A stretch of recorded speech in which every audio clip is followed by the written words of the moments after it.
Welcome to episode 481 of the Brainy Business, Understanding the Psychology of Why People Buy. In today's episode, I'm excited to introduce you to Steve Phillips, CEO of Zappi and co-author of The Consumer Insights Revolution. Ready? Let's get started. You are listening to the Brainy Business Podcast, where we dig into the psychology of why people buy and help you incorporate behavioral economics into your business, making it more brain-friendly. Now here's your host, Melina Palmer. Hello, everyone. My name is Melina Palmer, and I want to welcome you to the Brainy Business Podcast. Creating products, developing ads, and building brands that resonate is undeniably difficult in today's noisy, fast-paced world.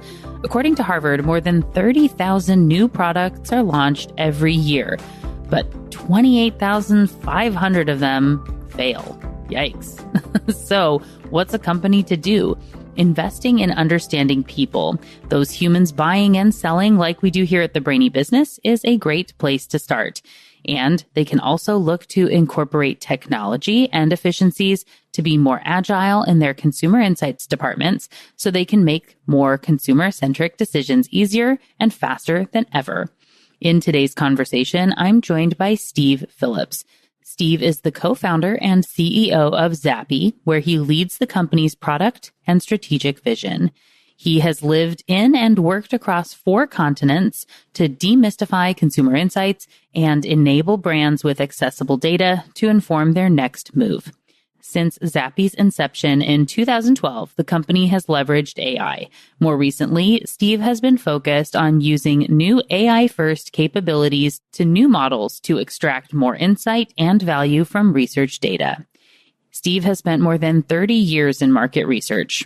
Prior to founding Zappi, he founded Tonic Insight, Tuned In Research, and Spring Research, where he led diverse research teams trying to uncover new insights into consumer behavior worldwide. He's also a founding member of the Supper Club, a London-based membership organization for entrepreneurs. He's been recognized by the European Society for Opinion and Marketing Research, also known as SMR, the UK Market Research Society, or MRS, and the Advertising Research Foundation for his leadership and innovation in the market research industry. Steve is also chair of the Market Research Society's Sustainability Council, where he brings a passion for helping to move the world of insights onto a fully sustainable future. At major industry events, he frequently presents on the evolving role of consumer insights. And today, we're talking about his work and background as well as his new book, The Consumer Insights Revolution. Really quickly before we get into that conversation, I want to be sure you know that there are links in the show notes for my top related past episodes and books, ways to get in touch with Steve and myself, and more. It's all within the app you're listening to and at thebrainybusiness.com/481. Now let's jump right in. Steve Phillips, welcome to the Brainy Business Podcast. Thank you, Melina. It's delightful to be here. Oh, absolutely. I'm super excited to be chatting with you today and your work and everything. For everyone who doesn't yet know you, can you share a little bit about yourself and the work that you do? I've been in consumer insight my entire career, which is longer than I'd like to admit right now. But it's been varied. So I worked in Asia for about 6 years. I worked in the States for 6 years. And then I've been an entrepreneur in consumer insight since. So, and a combination of working in creating qualitative companies, quantitative companies. I've done a lot of work in innovation in the consumer insight space, trying to create new ways of talking to people, new ways of understanding them, integrating behavioral economics as much as we can. And I'm sure we'll talk about that more. And then in the last 10, 12 years, I've started a company called Zappi, which is a technology company. But it's a technology company in the domain that I know, which is consumer insight. So it was solving the client problem of all our clients love consumer insight. Of course you do. You want to know what your consumers think about your new product or your new innovation or your new advertising campaign or your brand, but you want it faster and cheaper than certainly it was 10 years ago. And my idea with Zappi was to make it so that you, instead of a project taking 4 weeks and costing $20,000, you could make it 4 hours and $2,000. So that was the initial idea of trying to do great market research, great consumer insight, but in an automated fashion. And that's what really I've been working on for the last 12 years.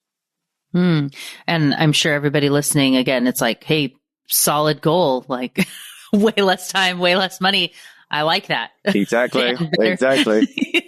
But it feels like the, thing that sells itself in that way, as far as being able to talk about it as you're able to bring it together. So, you touched on it a little bit. I know there are plenty of, consumer insights and market research folks that listen to the show. I do a lot of work with those teams as well. And for everyone who isn't quite in that space, can you share a little bit about kind of like what goes into consumer insights work? And maybe, there's a bit of this like journey, I guess, of how the field has evolved over time and why that even matters for organizations. Yeah. So if you imagine yourself as a large company that sells things to consumers, so maybe it's a Coca-Cola, right?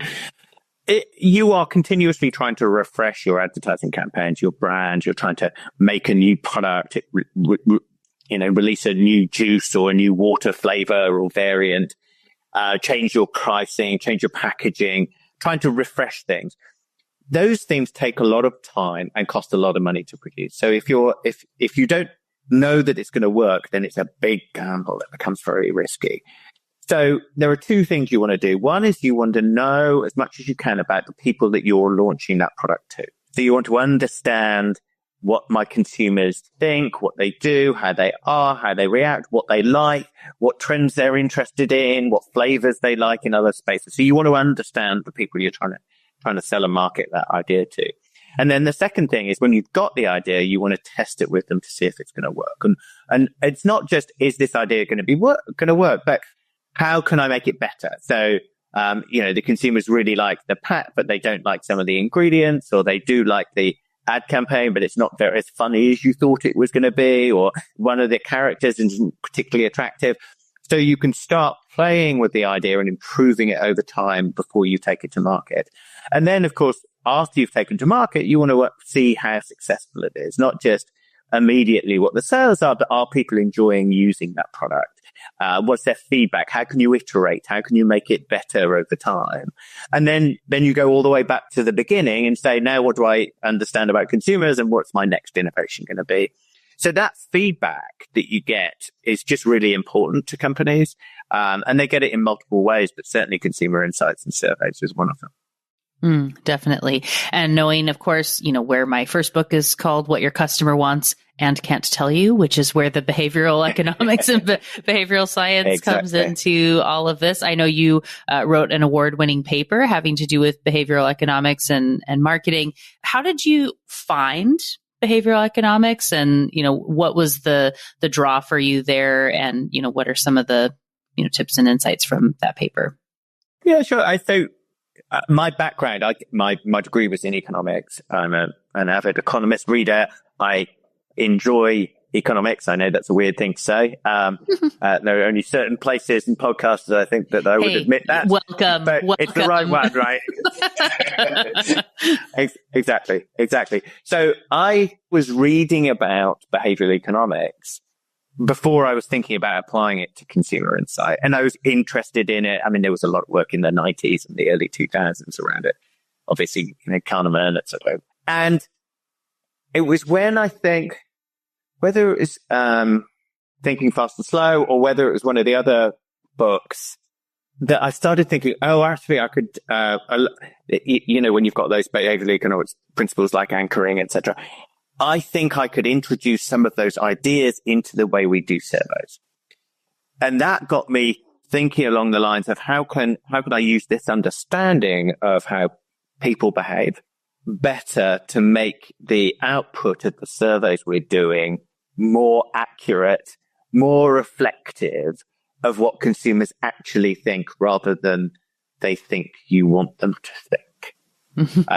So that was the process. And this was a while ago. So this was in the late 2000s. And I sort of came to the conclusion that we had naturally, as researchers, we'd naturally be thinking about and understood some of these concepts without necessarily labeling them behavioral economics, but knowing that when we thought long and hard about the biases we see in consumers, and we started thinking, okay, how can I overcome them? And we came up with many of the same types of approaches that some of the academics in the literature in behavioral economics were using. And so to some extent, I came away thinking, yes, we could apply these, but actually we already apply some of them. But there's a problem in that too many market research projects were done quickly. We had a client pressure, etc. So you didn't have the thinking time. And one of the great things running a technology company instead of a market research company is we're trying to build something that's scalable. So actually spending a lot of time thinking about the design in the first place is very easy, because once it's built, you're going to scale it. You're going to use it over and over and over and over again, rather than reinventing the wheel every time, which you do as a consultative company. So it certainly did help me think through what the design of the product suite that we use at Zappi would be. So that's some of my background and interested in it, and how I've been trying at least to apply it. Oh, yeah. So one of the things that you said there reminded me of something I really liked in your book, which is co-authored, and of course, a lot of what we're talking about in this consumer insights revolution, and knowing potentially I'm jumping like way to something that's at the very end. And so feel free to say we need to talk about other things first. But part of what you were saying there reminded me of, and I forget who the quote originally came from, but saying that you have, there's the work before the work, and then the work after the work are the kind of how you break up a job. My co-author, Stefan Gams from Pepsi. Okay, perfect. So, I'm saying, you've got the work before the work, and the work after the work. And that in traditional kind of settings, like you were talking about, of not having the space to be more thoughtful. Yeah. We end every episode of the Brainy Business with be thoughtful for a reason, about where it's important to take that time to reflect, to consider, to ask good questions. And we don't tend to have enough of the work before, and definitely not the work after the work. And so you talking about there's this like 40-40-20 split, and that by being more efficient, by having, whether it's through AI or systems and things like you've created with Zappi, you can be more of like a 10-10-80 and have way more of that, effective, efficient time in that work after the work, which blends into the work before the next work, I would say too. But can you share some more on this idea? Because I think that value proposition is so much as to like why any of this even matters. Yeah, no, exactly. I think that phrasing of work, the work before the work and the work after the work, is really interesting. And actually, in some ways, what you would like it to be is sort of 45, 550. And that splits up into different domains, right? So what you want the work to be is automated and scalable and simple as possible, so that you don't have to spend time in it, because in so many ways it's the least interesting piece. And if you think about a factory creating widgets, then what matters is the way you design the machinery up front, because all of the widgets are going to come out the same. And you want them to come out the same. But if you have a poor workmanship in the design, you're going to have a million bad widgets. Whereas if you have really good work up front, you'll have a million brilliant widgets. So certainly the work for Zappi is to make the machinery up front really strong. Great quality data, great quality analytics, great, et cetera, et cetera. Now, in the case of our work with Pepsi, that we are not doing the work after the work. Pepsi are doing the work after the work. So, which is true with all our clients. So we've spent time designing the system to make great consumer insight. And then the work itself happens in a day instead of 4 weeks, right, as we discussed. Then that frees their people up. So instead of them having to spend all the time managing a project and working with agencies and all that sort of stuff, they can just take great insight and go, okay, how can I make the effectiveness of this maximized as I distribute it across the company. So if it's a new product, I'm going to spend time with the product teams, helping them really understand what the consumer mindset is, how the consumer works on this, how they think about it, how they would like improvements to be made, how they would consume it, what the concerns are at multiple consumption, how they're thinking about their kids consuming it, how it would be shopped for in the weekly shop. All of the really insightful things that the innovation team need in order to make this a great product, instead of, in my old agency world, having long conversations with Steve about what should question 7 look like, and what analysis should we do, and what multiple regression function should we have for the project, and should the bar charts be yellow or green when we do the presentation. So you get rid of all of that stuff, which took huge amounts of time, and you concentrate the work in the place which is maximizes the value. Absolutely. And as we, dig in a little bit more on the, what I guess is more work before the work of building in the tools with Zappi and what you've been able to do with, of course, Pepsi being the main focus in the book, because, the co-authors are from there.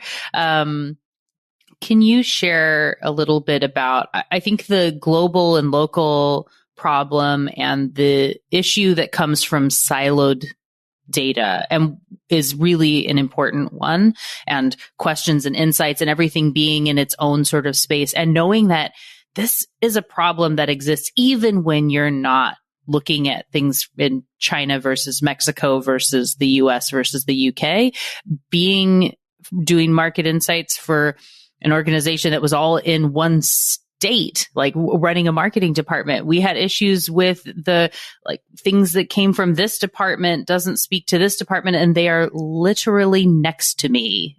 I can walk 10 feet and be at someone's desk, and we don't have, data going across systems in a way that it just creates so much unnecessary conversation and on the wrong stuff, and that you just lose so much because I don't know what they know, they don't know what I know, problems all around. But if you want to expand on that, of kind of that core problem, and founding of Zappi, or however that all comes together in your brain, you run with it.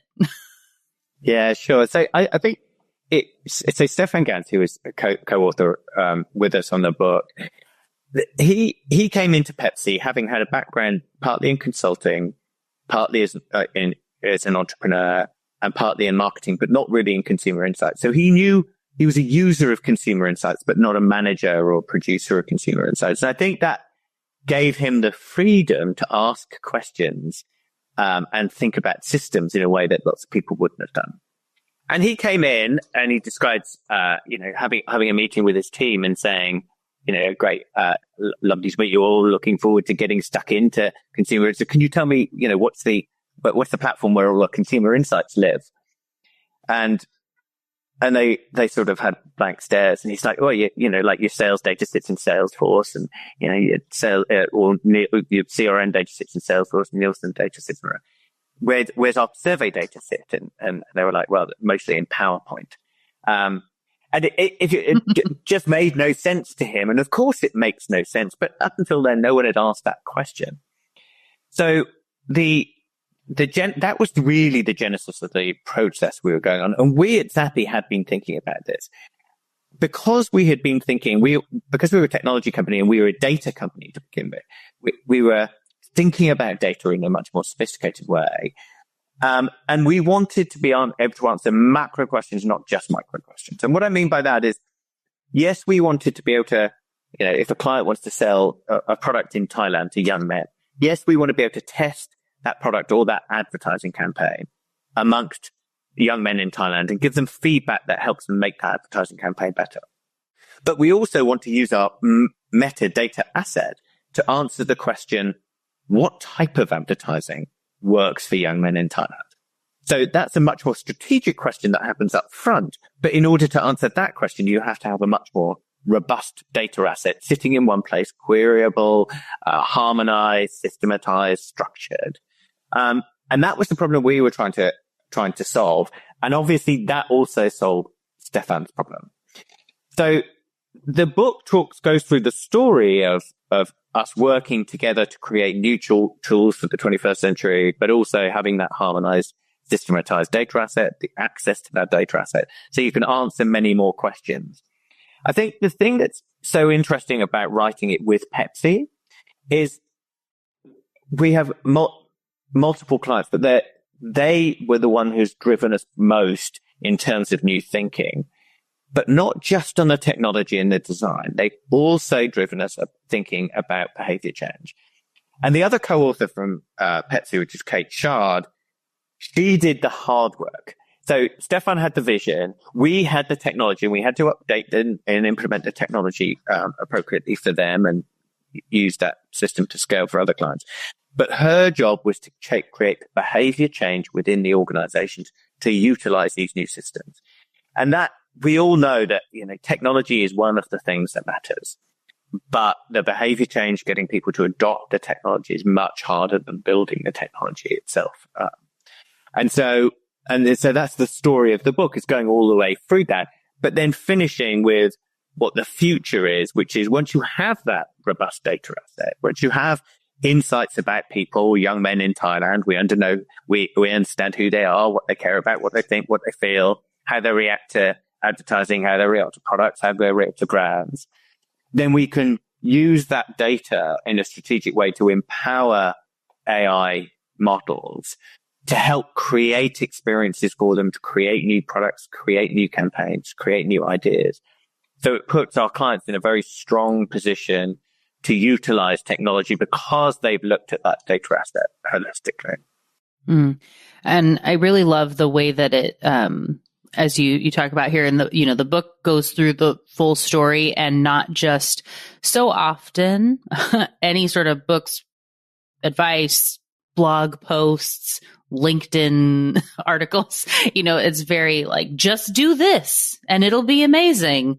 Enjoy, right? And there's nothing to talk about, like getting the buy-in, the conversation, communication really matters. Like, and so, like I said, my first book is what your customer wants and can't tell you. The next is what your employees need and can't tell you, because change management, getting people to buy in, is so important, right? And the best ideas, there's so many of them that don't do anything because people aren't thoughtful enough in how they're going to be communicating information to do a change like this, which, as explained in the book, it is massive. It's a massive shift to go from whatever it is that you're doing and what tends to be very reactive, getting the investment that's needed, to be asking those thoughtful questions up front. You potentially have to have a pause point that can be a long pause point, right? Like, we can't do other work. We're not going to do some of these other surveys the way we've been doing them for a month or 6 months or whatever it is, so we can be ready to do it all better. It's that, slow down to speed up deal, right? And that can be a hard sell, even when there's value on the other side, because getting out of that status quo, so much of what we talk about in behavioral science, can be hard for people when you aren't positioning the value of what is out there well enough. And as I said at the beginning, going from 20,004 weeks to 2,004 hours, like, feels like that should just be enough in and of itself. And I know that I'm sure you have many stories to share, but that's not always enough, even though it should very clearly be enough.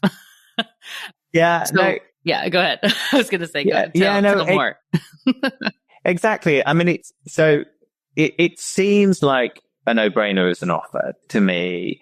But people are always resistant to change. And some people are great, but lots and lots of people are resistant to change. And there's a ton of reasons why that is true. The old adage, never get fired for hiring IBM. People were used to the suppliers that they used. They hadn't made mistakes before, or they had, but they weren't critical. They trusted them. They knew the business, et cetera, et cetera. So there is accumulated experience in one space and no experience at all in another space. And so where is the person going to be attracted to? They're going to be attracted to what they know. So we understood that. And there are a lot of different systems and they were mentioned in the book. I mean, so Mars, as an example, what they did is they wanted to adopt our system globally. but they knew it couldn't be a top-down mandate. They needed to have a behavior change system that was about creating excitement at a local and a regional level behind the change that this would make to the job. So yes, it meant change to your job, but they created a series of sparks. So they called them sparks. There were people in the teams in different countries all over the world. They got them together in New York. They did a big session with them. They got them excited about the future. But their job was to go back and then sell the future, but also help implement the new system. Because the future was going to a world where you are much more strategic. So you're not reactive. No one wants to be an order taker. And as Stefan would say, personally, we wanted to go from order takers to strategic business partners. If you say to someone, do you want to be an order taker or a strategic business partner? Of course they'll say strategic business partner. But unless you show them how that can happen and say, of course it means change along the way and we'll help you, we'll hold your hands through that change, you will just get natural resistance. So that to me is the most difficult nut to crack. It was a fascinating process. I mean, I'm a researcher. I love people. I love how people react and trying to understand them. And that, that's part of the process. So it's just a really interesting space. I just found doing that genuine transformation work is, it's very interesting. Oh, definitely. I love this concept of the sparks. I find it's similar stuff of working for trainings on behavioral economics, behavioral science, and you have to have our clients where it works the best is where you need at least one champion is how we talk about it, right? Like that person that is, fighting the good fight internally every single day and helping. And, we do, it's like train the big team. So everybody has a little bit of something, that spark, right? And then you have people that like keep the thing moving when it gets hard, because it will definitely, it always does get hard. And if there's not someone there, it's easy to just let things slip through the cracks and do them the way we've always done them and think that next time we'll do a better job. So I loved that example from the book as well. And thanks for sharing it here. One of the other things I think that people are probably going to be wondering about, right, is like, so I get this question all the time of like, what project do we start on? So if we're going to do something and we're getting ready to go and people feel like you need to do the big, flashy, the huge splash of the biggest project is where we're going to implement this to show the value of what it is. Thoughts? Yeah. I mean, so I'd like to say there is one answer. Unfortunately, people are different and organizations are different. And some organizations are very top down and very, you do this and get on with it. There are lots of problems in those organizations and it quite often doesn't work, but that is one way. The other one is much more just getting people to bubble up. And actually, that's a lot of the way we work with companies. We'll get, one business unit in one country to use it, get excited, and then effectively do product marketing or account-based marketing within the organization. We'll help them. They'll champion some work that was done on an ad campaign that made it the best performing ad campaign in that country. And it was built and the ad campaign was created in half the time than it normally takes. And they saved 20% in terms of the budget. So it was significantly better. It was cheaper and it was a lot faster. And if you champion those stories internally, then you naturally build momentum. That is it's probably the most common way we work, but you do need top down at the same time, because what you don't want to do is recreate a system for every different market or business unit.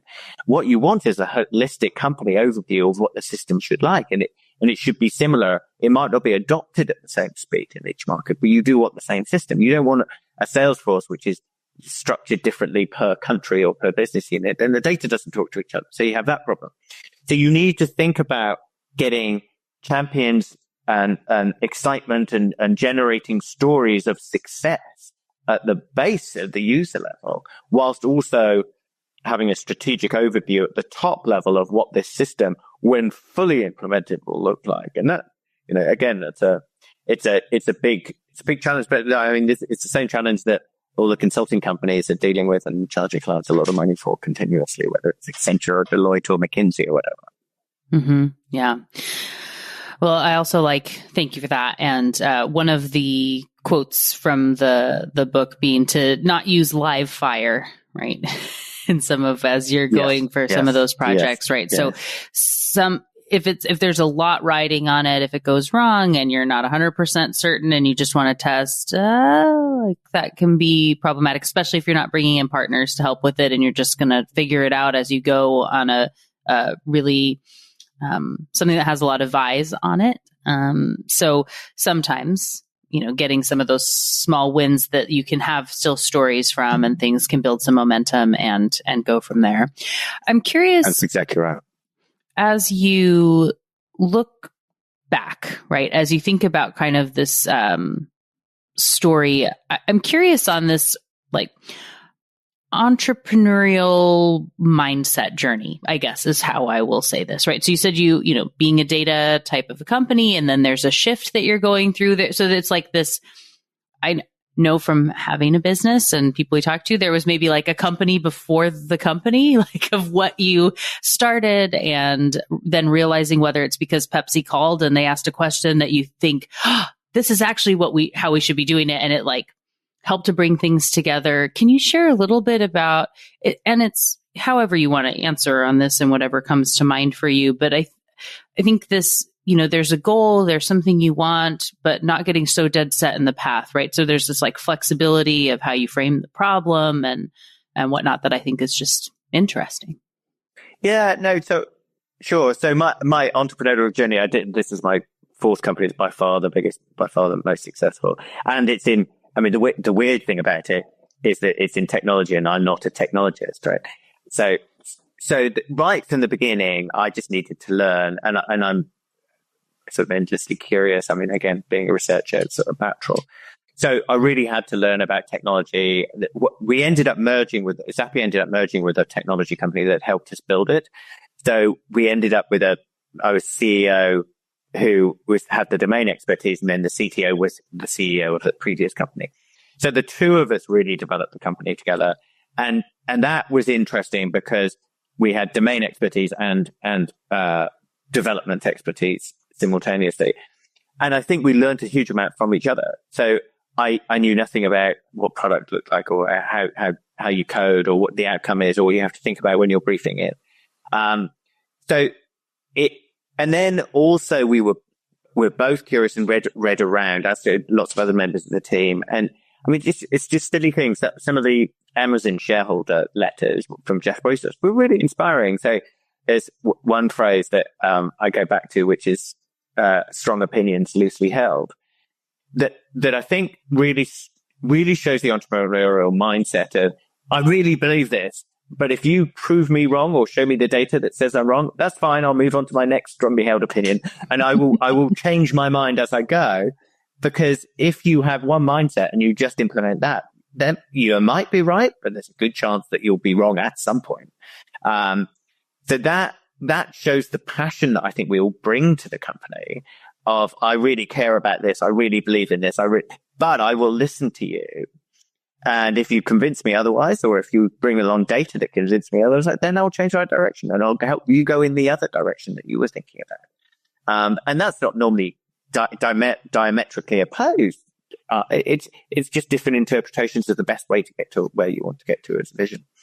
So there are things like that. I'm an avid reader and podcast listener, and just listening to other people and their advice, and then of course adopting that iterative agile mindset, which agile came out of technology, it came out of a way of building software instead of waterfall. And when you're in a technology company working with developers, you naturally, well, you don't naturally, but we naturally worked in a very agile way. And that approach just makes you think differently, I think, about building a company and about, silly things like most companies set a budget at the beginning of the year and then don't change it. And then you beat the budget or you miss the budget. Whereas actually by far the most effective way of running a company is to have an agile budget where you set it at the beginning of the year as a vision, but then you reassess where you are regularly. So and then you can reassess the resources the company has, the investments it's making, et cetera, et cetera. So working in an agile framework in multiple aspects of the business is a much better way of running things. So I'm not sure if I answered the question, but those are my. Oh, I love it. I think these, I like to have these sort of choose your own adventure, questions as we go. And so, I don't know that I even asked the right question. Who knows what I even asked, and the answer matches. Dated like two proper entrepreneurs, right? You just make it up as you go along. Yeah. Hey, I'm talking, you're talking. Are we talking to each other? Who knows? We're in the same conversation with that. Well, no, I really think you did answer the question. And I also love that, strong opinions loosely held, I think is, just so well worded, as, they're oft quoted for a reason, right? The other one I like that made me think of, it reminded me of, is that, even if you're on the right track, if you don't move, eventually you're going to get hit by a train, right? So you gotta you're going to get run over. So you got to do something. And I would say at this point, AI and, ChatGPT and all these things are really the train that's kind of coming into the world here. For people who are feeling still a little bit scared or skeptical, I know we talked about the work and the work before the work and whatnot, and where you're saying, in the book, it talks about this idea of like, but if I'm not doing all of that stuff, what are my team and I going to even do? Right. And that is the real fear that's at the base of it. Like, what job is there left for me if I'm not doing all the work? Because I'm so consumed with the work, I don't even have this space for other stuff. And knowing that, if you have it to where the work takes up, 5 or 10% of your time, that I think in a way can make it so that this like looming fear of AI is actually lessened. Because if you build the right skills of being thoughtful, before and after the work, and all it does is this little bit of the work, but it allows you to do so much more, there's a lot of opportunity there. But what advice, would you give for people that are maybe anxious or stressed or rebelling against, the technology AI aspect? Well, I wouldn't rebel against it, because it will just, going back to the train crash thing, it'll just go over. You've got to jump into it. I think it's like any technology revolution. It will displace some activity, but it also create other activities. And I don't know the impact. I mean, I'm very interested, but I don't know the impact it'll have broadly. But I do think I have strong opinions, loosely held, about what it will do in consumer insight, and certainly a vision for where it can go. So, because it makes the work so much simpler and so much better, and some of the work before the work and some of the work after the work can be done by AI. Then if you start thinking about what is the root of consumer insight, what it is to help people make better decisions. And then you say, okay, how many decisions does a company make a day? 100,000. How many of them are informed specifically by consumer insight? Maybe 2 or 3. Well, why don't we take the other 99,997 and provide consumer insight into those decisions, because we can do it so much faster, we can do it so much cheaper, we can use synthetic, we can use AIs to help us. So suddenly we can become a much more important function within the business, because we're enabling better, smarter decisions that are based on understanding of consumers. But I think that's a wonderful place to be. I think it makes us much more important. It means there's much more work to be done. But what is that work? That work is thinking work. It's about how the organization works. It's how you deliver that insight. It's how they interact with it. It's how we learn as we go, developing systems that work on top of really great quality data. So I think the activity that will happen in a consumer insight department at a large company will be very different in 2 or 3 years. But it doesn't mean it's less people. It could well be more people. And it could be be more important. And I think that's the process you've got to go through, of not thinking just that this makes things more efficient and so there's less work to do, but this changes the nature of the thing, And so it can create a lot more work, but that work is great work that makes your company better and makes the decisions you make better and makes the products you make better and makes the advertising campaigns you make better. It changes things. And that's what you've got to think about and adapt to. And it can be a wonderful place to be. Oh, yeah, definitely. I love that. And I think it's back to that, making a great case for the opportunities that exist when we have more time to be thoughtful about those opportunities, right? Instead of just in that like day to day, we can't see past the next task or the thing we're already behind on. And by having that opportunity to pause, there's a lot more that you can be doing and help to actually be more valuable if you get ahead of it, right? If you don't. Exactly. It's easy to fall. Then the train analogy comes back. Yeah. Oh, perfect. Well, as we go to, close out the conversation, are there any last key thoughts or insights that if you were going to share for the world of like a great place to start, in addition, of course, to getting their copy of the book and learning about Consumer Insights Revolution? What's a great last tidbit? I love playing and exploring, and Sora is released today. So happy Sora Day. Unfortunately, it's not released in the EU. It's released everywhere. It's in Zimbabwe, it's in the Gabon, it's in Venezuela, but it's not in the EU because of various data law problems.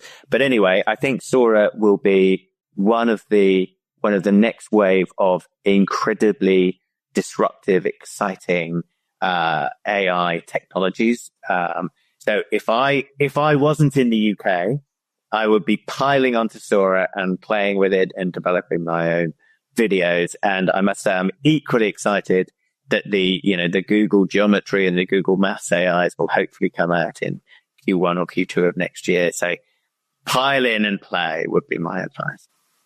Awesome. Well, I love that. And it'll be interesting. So now we'll have, for anybody can go back and look and know exactly when we, recorded based on when the episode comes out, that, for those who want to dig in, but, it'll be good to look back when this comes out and say what all has happened and who has access. I always think that it'll show how quickly things change and evolve based on these launches in our world today. So, awesome. Well, thank you so much for joining me on the show. It's been really delightful to chat with you. For everyone who is, now super excited to connect, to learn more, to follow you, what's their best path to do so? LinkedIn is probably the easiest. Just connect with me on LinkedIn. It will be delightful. Perfect. And we'll have links for that and for the book and to Zappi. We'll have it all there in the show notes for people. So thanks again for joining me. And yeah, delightful to chat today. It was a pleasure. Thank you, Melina. Thank you again to Steve Phillips for joining me on the show today.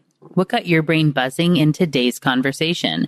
For me, one of the most common questions I get is on how to pitch the idea of using behavioral economics and psychology internally at work when you're potentially the only person who's interested, or you need to get a new job role that includes BE. And I think this conversation around incorporating technology into consumer insights is a great parallel and shows some of the aspects of where people can get hung up, and things like status quo bias can get in the way of something even if it's objectively better.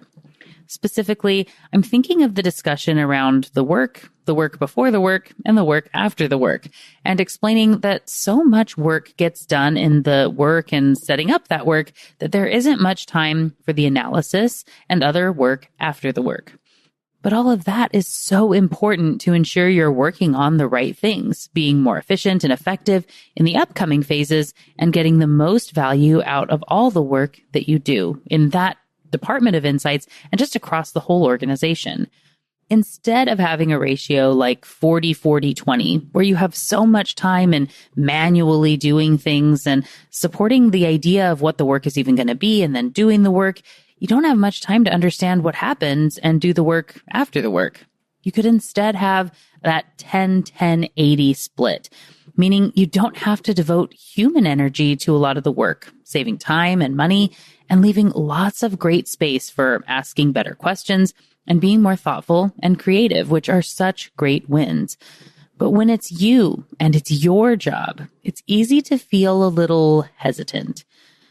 Asking questions like, will we be replaced? What do we do if the work we spend our time on is being done by a machine? I'm guessing in seeing it this way, you can see the human behavior response and where someone might say they like the idea, but then subconsciously make it hard to implement. You can see how framing when sharing the idea makes such a big difference. For example, if you pitch that by saying, 80% of the stuff you do every day, most of your job and the jobs of everyone on your team, well, we want AI to do that. So can you help train it? No, thanks. When you miss the why and don't properly frame the value, it feels really bad and scary. If you can share instead about the importance of asking better questions, of why you value the expertise of the team and devoting their time and energy to the fun stuff, that they'll be able to do more and have a better work-life balance or whatever term you like, that they can have more space between projects, or maybe even asking people about the parts of their job that they hate doing, that are mundane or repetitive, and that they wish they didn't have to do so that they had more time for other great work. Then you can use those insights to help build out the first pass on integrating AI so people can be excited and on board. And then you can gradually add in more as they get comfortable with it. This shows how behavioral economics can be used to get people on board with projects and internal communication, like I talk about in my book, What Your Employees Need and Can't Tell You. There are links for you to get your own copy in the show notes, along with links for the Consumer Insights Revolution and my other top related books, episodes, ways to get in touch with Steve and myself, and more. It's all waiting for you in the app you're listening to and at thebrainybusiness.com/481. And thank you again to Steve Phillips for joining me on the show today. It was a delight to chat with and learn from you. Join me Tuesday for another brainy episode of the Brainy Business Podcast. It's going to be a lot of fun. You don't want to miss it. Until then, thanks again for listening and learning with me. And remember to be thoughtful. Thank you for listening to the Brainy Business Podcast. Melina offers virtual strategy sessions, workshops, and other services to help businesses be more brain-friendly. For more free resources, visit thebrainybusiness.com.